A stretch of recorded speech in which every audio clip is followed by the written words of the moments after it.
Olá, sou Gustavo, professor do IFNMG e hoje nós vamos estudar sistemas de numeração. Objetivo da aula: definir número e numeral, definir sistema de numeração posicional, discutir os principais sistemas de numeração e estudar como fazer a conversão entre eles e discutir os principais critérios de divisibilidade. Os números são a representação da quantidade propriamente dita, sendo o numeral a representação do número. Por exemplo, isso aqui e isso aqui são numerais que representam o número 23, sendo que no primeiro caso, esse numeral aqui, ela é representado pelos algarismos 2 e 3, e nesse segundo caso, pelos algarismos x e y, sendo que essa primeira forma é utilizado os algarismos indo-arábicos e nessa segunda forma os algarismos romanos. Definição: um sistema de numeração posicional é um sistema em que um conjunto de números são representados por numerais de forma consistente, onde o valor representado por um algarismo depende da posição em que ele ocupa no número. Os sistemas de numeração posicionais mais utilizados são o binário, o decimal, o octal e o hexadecimal. No sistema de numeração decimal, todos os números são representados por uma sequência dos numerais 0, 1, 2, 3, 4, 5, 6, 7, 8 e 9. Então vocês estão vendo que no sistema de numeração posicional decimal nós utilizamos 10 algarismos para representar os números. Por exemplo, dizer que o número 1782 está representado no sistema de numeração decimal ou está representado na base 10, que nós escrevemos dessa forma quando há necessidade de enfatizar qual é a base adotada ou qual o sistema de numeração adotado, significa que aqui nós temos 1000 mais 700 mais 80 mais 2, ou seja, 1 vezes 10 elevado ao cubo, mais 7 vezes 10 elevado a 2, mais 8 vezes 10 elevado a 1, mais 2 vezes 10 elevado a 0. É importante que a gente destacar porque nós estamos falando sobre sistema de numeração posicional e como foi informado anteriormente, a posição é importante porque dado um algarismo, dependendo da posição que ele ocupa no número, o valor dele é alterado. Por exemplo, nesse caso aqui, esse 7 que aparece, ele vale 700. Enquanto que, por exemplo, no número 73, o 7 vale 70. Né? Então, a posição é importante porque, dependendo da posição, o algarismo também muda o seu valor. Outro detalhe importante é que no sistema de numeração decimal, nós utilizamos 10 símbolos para representar os números. No sistema de numeração binário, 2 símbolos. No caso, nós vamos ver daqui a pouco, que são o 0 e o 1. O octal são 8 e o hexadecimal são 16. Então, falar que esse número aqui está representado na base 10 significa que nós temos 1 vezes 10 elevado a 1, mais 2 vezes 10 elevado a 0, mais 3 vezes 10 elevado a menos 1, mais 5 vezes 10 elevado a menos 2. Sistema binário. O sistema binário, ou sistema de numeração na base 2, é um sistema numérico posicional que utiliza 2 numerais, no caso o 0 e o 1, usado principalmente por computadores. Por exemplo, este número aqui na base 2, se eu quero descobrir qual é o valor dele na base decimal, que é a base que a gente utiliza, o que eu vou ter que fazer? Basta aplicar a ideia abordada anteriormente. Então, isso aqui significa que nós temos 0 vezes 2 elevado a 0, mais 1 vezes 2 elevado a 1, mais 0 vezes 2 elevado a 2, mais 0 vezes 2 elevado a 3, mais 1 vezes 2 elevado a 4. Então, aqui nós vamos zerar, zerar, zerar, sobra 2 elevado a 4, mais 2, que no caso dá 18. Então, este número que está na base 2 é o mesmo 18 que a gente conhece, que está representado na base 10. Um outro exemplo, qual o valor desse número aqui na base 10? Então, utiliza a mesma ideia, escrevendo 1 vezes 2 elevado a 0, mais 0 vezes 2 elevado a 1, mais 1 vezes 2 elevado a 2, mais 1 vezes 2 elevado a 3. Fazendo essa conta aí, vai dar 13. Né? Então, esse número que está na base 2 é igual a 13 na base 10. A mesma ideia se aplica quando nós temos números decimais. Né? Então, falar que esse número aqui está na base 2 significa que nós temos 1 vezes 2 elevado a 0, mais 0 vezes 2 elevado a 1, aqui é 1, mais 1 vezes 2 elevado a 2. E como é que fica essa parte decimal aqui? Do mesmo modo, com a mesma ideia já utilizada anteriormente. Então vai ficar 0 vezes 2 elevado a menos 1, mais 1 vezes 2 elevado a menos 2. Fazendo esse cálculo aqui, nós encontramos 5,25 na base 10. Sistema hexadecimal. O sistema hexadecimal é composto por 16 numerais. 0, 1, 2, 3, 4, 5, 6, 7, 8, 9, A, B, C, D, E e F. Daqui a pouco a gente vai ver, né, por que a gente está substituindo aqui o 10 pelo A. Ele é utilizado principalmente na programação de microprocessadores e na eletrônica digital, pois esse sistema minimiza a representação de um número binário. Ou seja, a representação dele é mais compacta do que um número binário. Por exemplo, que número é esse aqui na base 10? 1 a 7. A gente aplica a mesma ideia dos exemplos anteriores. Então, isso aqui é equivalente a 7 vezes 16 elevado a 0, mais A vezes 16 elevado a 1, no caso o A vale 10, mais 1 que multiplica 16 elevado a 2. Fazendo essa conta aqui, resulta 423 na base 10. Né? Então, 1 a 7 na base 16, na base hexadecimal, é o número 423 na base 10.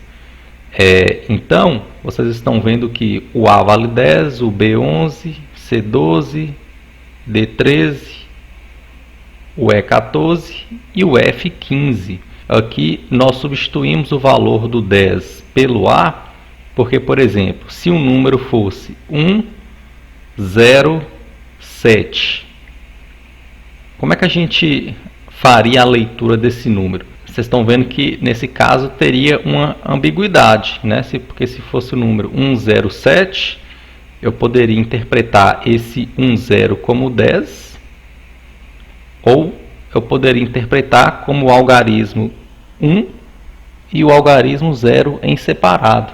Então, para evitar esse tipo de problema, o 10 nós vamos representar por A e assim em diante. Agora, qual seria esse número na base 10? Basta aplicar a mesma ideia.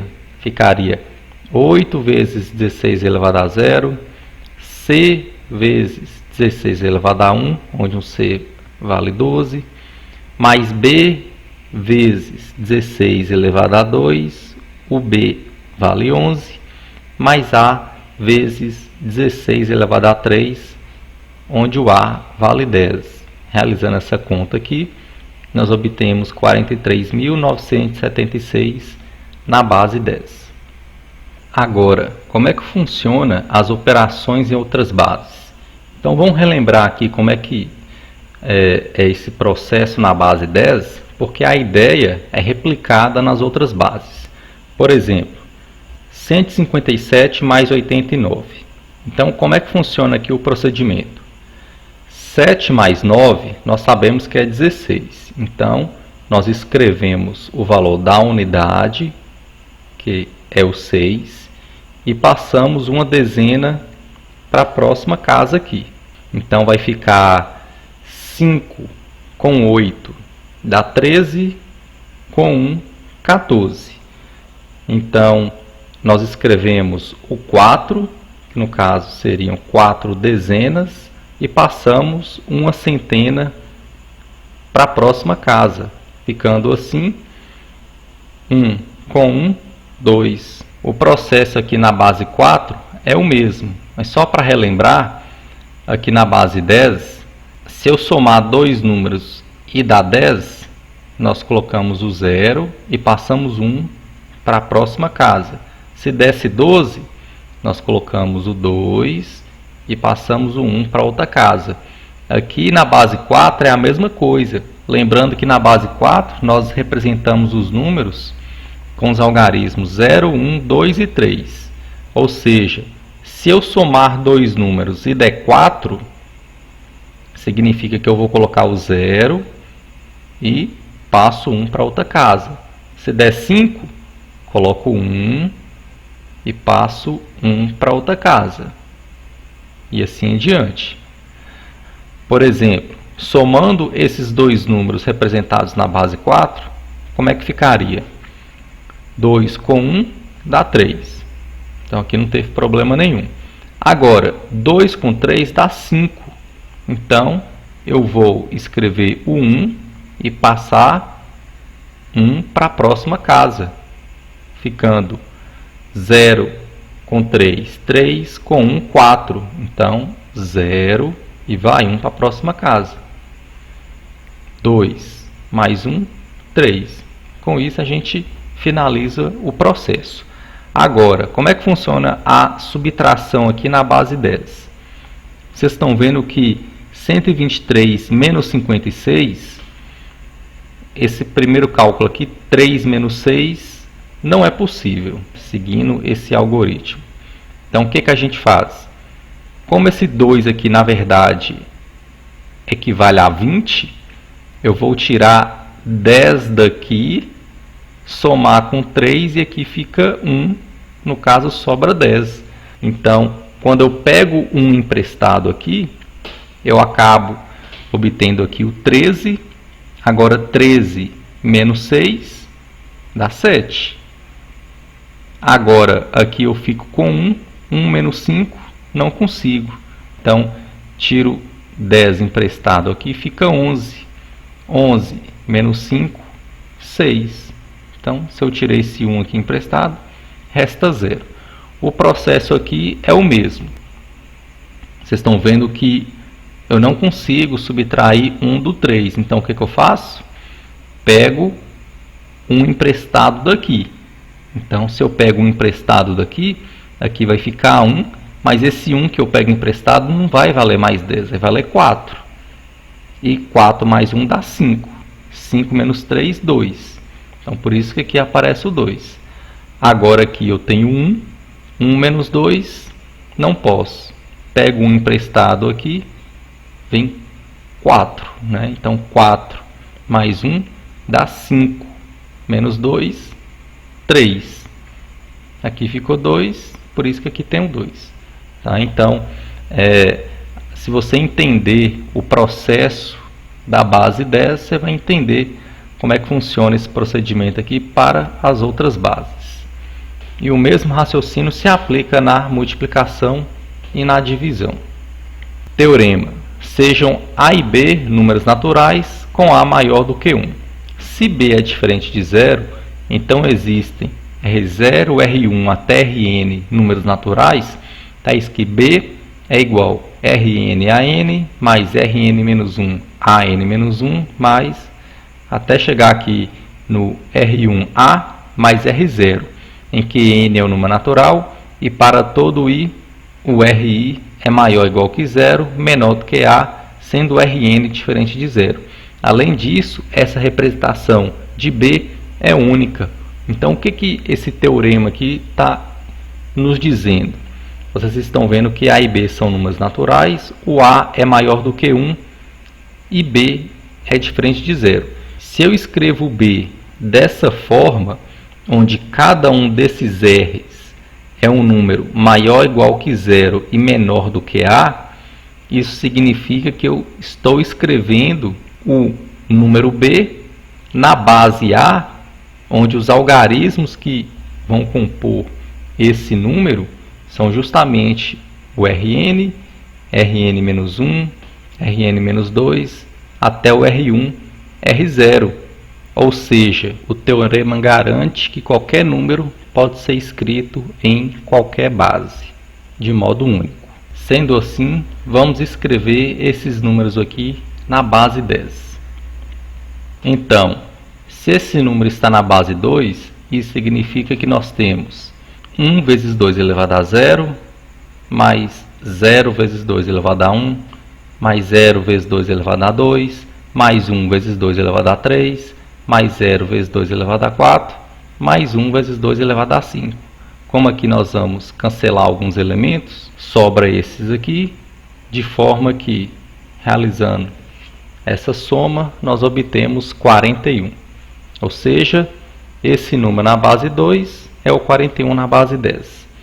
Agora, 251 na base 7 significa que nós temos 1 vezes 7 elevado a 0, mais 5 vezes 7 elevado a 1, mais 2 vezes 7 elevado a 2.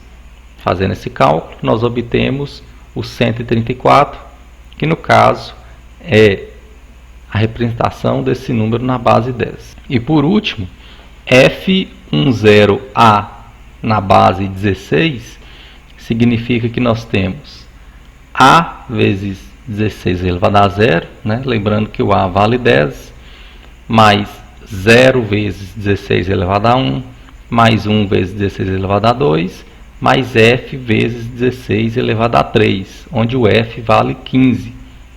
Realizando essas operações aí, nós obtemos 61.706 na base 10. Agora, o procedimento inverso é feito de maneira diferente. Para exemplificar esse processo, vamos escrever o 54, que está na base 10, na base 2. Para isso, nós vamos fazer divisões sucessivas pelo 2. Então, 54 dividido por 2 dá 27 e resta 0.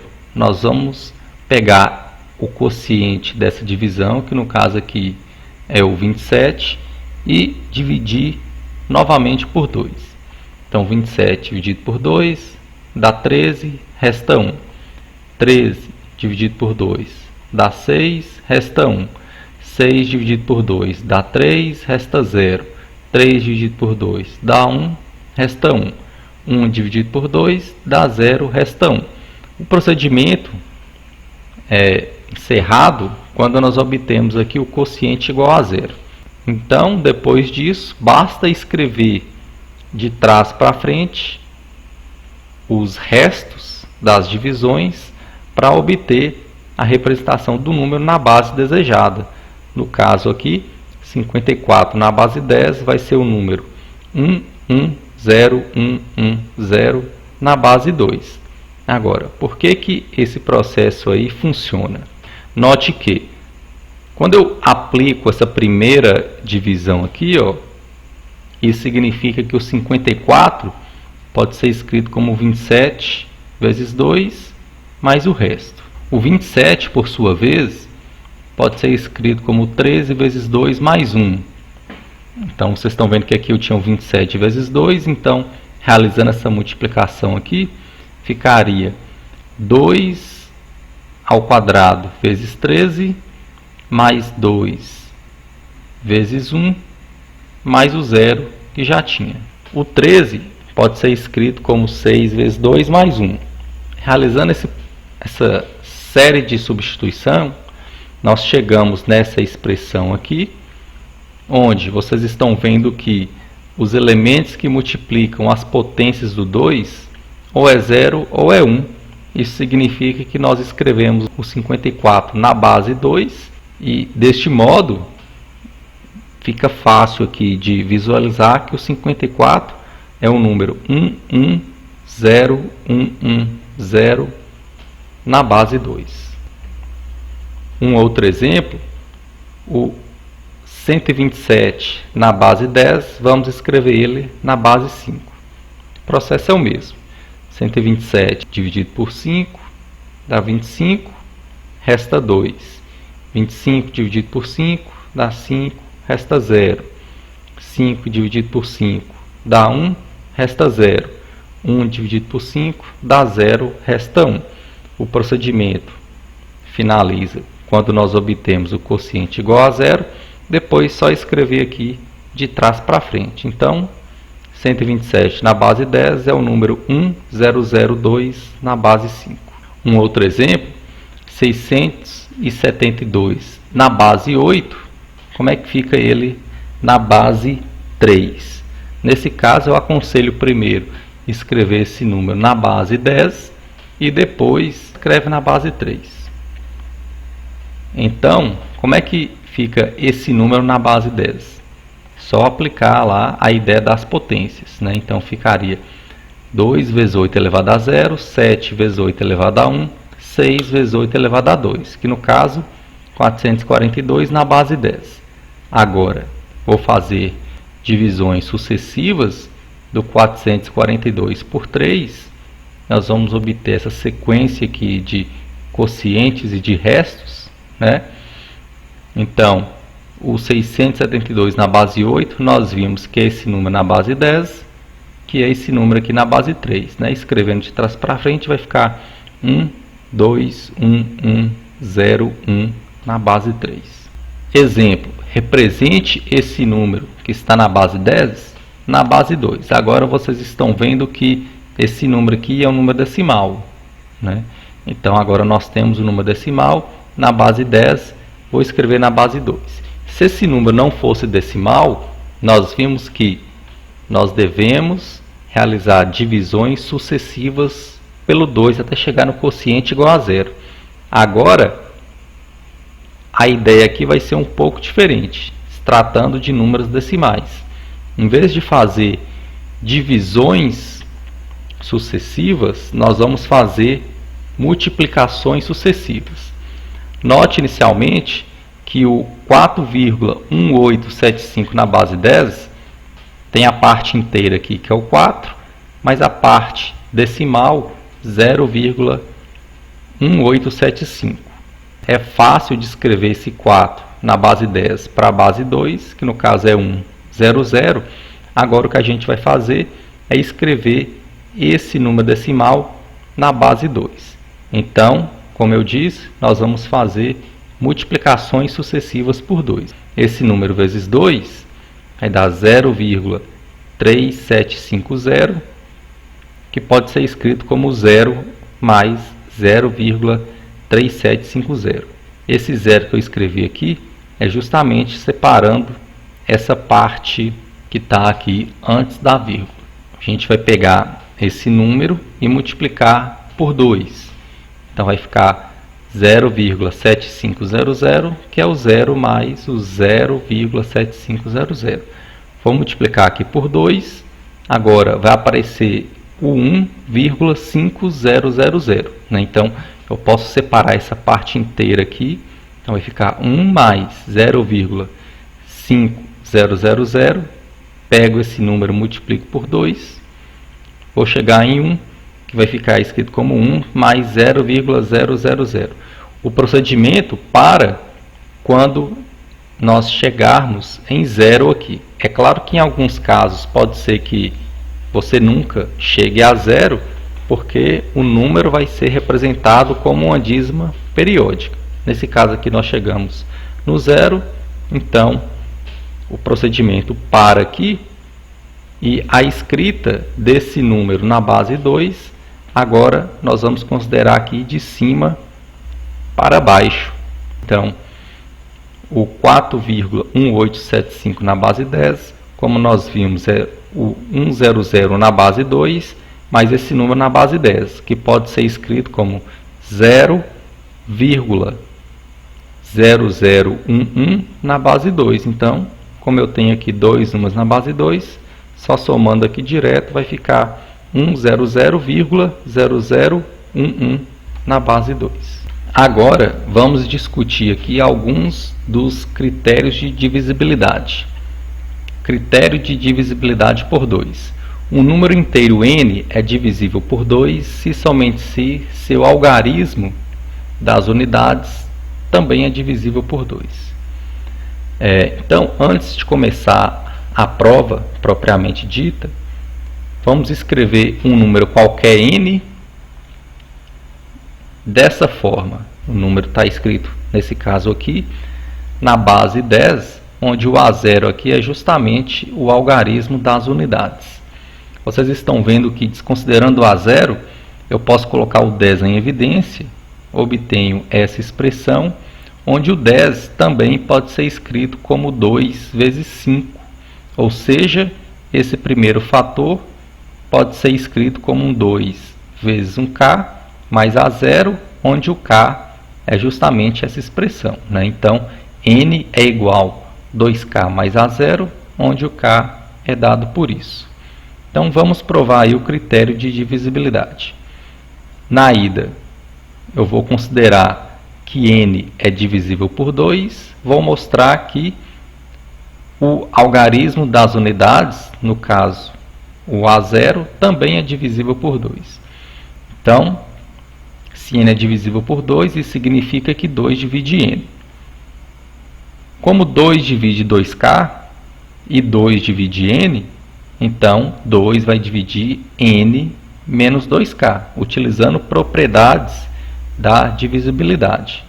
E se 2 divide n menos 2k, e n menos 2k é justamente o A0, né? Ou seja, 2 divide A0, que é o que eu queria provar. À volta, vou considerar que 2 divide A0, vou provar que 2 também divide n. Do mesmo modo, né, considerando 2 dividindo o A0, nós sabemos que 2 divide 2k. Então, 2 vai dividir 2k mais A0, e 2k mais A0 é justamente n. Portanto, 2 divide n e o critério é válido. Agora, o critério de divisibilidade por 3. Um número inteiro n é divisível por 3 se somente se a soma dos seus algarismos é divisível por 3. Então, antes de começar a prova, vamos considerar esse fato aqui. Então, novamente, considerei n um número qualquer, escrevi aqui como potências de 10, ou seja, escrevi ele aqui na base 10, onde cada um dos AIs é um número variando de 0 a 9, incluindo 9. Observe que a n, que multiplica 10 elevado a n, esse 10 aqui eu posso escrever como 9 mais 1. Então, ficaria a n que multiplica 9 mais 1 elevado a n. Usando a fórmula do binômio de Newton, para essa expressão aqui, teríamos que a n multiplica n binomial 0, que multiplica 9 elevado a n, mais n binomial 1, que multiplica 9 elevado a n menos 1, até n binomial n menos 1, que multiplica 9 mais 1. Então, vocês estão vendo que, excluindo esse 1 aqui, todos esses termos possuem o 9. Então, vou colocar o 9 em evidência, né? Essa expressão que está entre parênteses aqui, eu vou chamar ela de Kn. Isso significa que a n que multiplica 10 elevado a n pode ser escrito como an vezes 9kn mais 1. Diante disso, podemos generalizar esse resultado para todo i, obtendo que ai, que multiplica 10 elevado a i, pode ser escrito como ai vezes 9 vezes um certo k mais 1, onde esse K é sempre um número inteiro. Logo, nós conseguimos escrever aquele n inicial como potências de 10 dessa forma aqui. Tá? Então, n pode ser escrito como 9 vezes esse número inteiro que eu estou chamando de K, mais a n menos 1, até o A1 e A0. Agora a prova, né? Suponha que n seja divisível por 3, ou seja, suponha que 3 divide n. Se 3 divide n, n pode ser escrito como um 3q, onde q é um número inteiro. E n nós sabemos que é dado por essa expressão aqui. Então, vou substituir isso aqui no valor do n. Então, 3q é igual a n, que é dado por 9k, mais a n menos 1, mais até o A1, A0. Né? Então, o que eu fiz aqui foi passar esse 9k para esse lado, ficando somente aqui do lado direito o a n menos 1 até o A0, igual 3 que multiplica q menos 3k. Ou seja, essa soma aqui é um múltiplo de 3, e isso significa que 3 divide essa soma. Mas essa soma aqui é justamente a soma dos algarismos do número n. Agora a volta. Se 3 divide essa soma, significa que essa soma é dada por um 3q, onde q é um número inteiro. Como nós sabemos que o número n é dado por essa expressão, e essa soma aqui é da forma 3q, então vou substituir a soma por 3q, vou colocar o 3 em evidência, e isso significa que 3 divide n, pois n é 3 vezes o número inteiro. Existem também outros critérios de divisibilidade. Critério por 4. Um número A é divisível por 4 se somente se o número formado por seus dois últimos algarismos também for divisível por 4. Critério por 5. A é divisível por 5 se somente se o algarismo das unidades de A é 0 ou 5. Critério de divisibilidade por 6. A é divisível por 6 se somente se A for divisível simultaneamente por 2 e por 3. Existe o critério de divisibilidade por 7, mas eu não vou citar ele aqui. Critério por 8. Um número A é divisível por 8 se somente se o número formado por seus três últimos algarismos também for divisível por 8. Critério de divisibilidade por 9. A é divisível por 9 se somente se a soma dos seus algarismos também for divisível por 9. E critério de divisibilidade por 10. A é divisível por 10 se somente se o algarismo das unidades de A é 0. Com isso, a gente finaliza a aula sobre sistemas de numeração.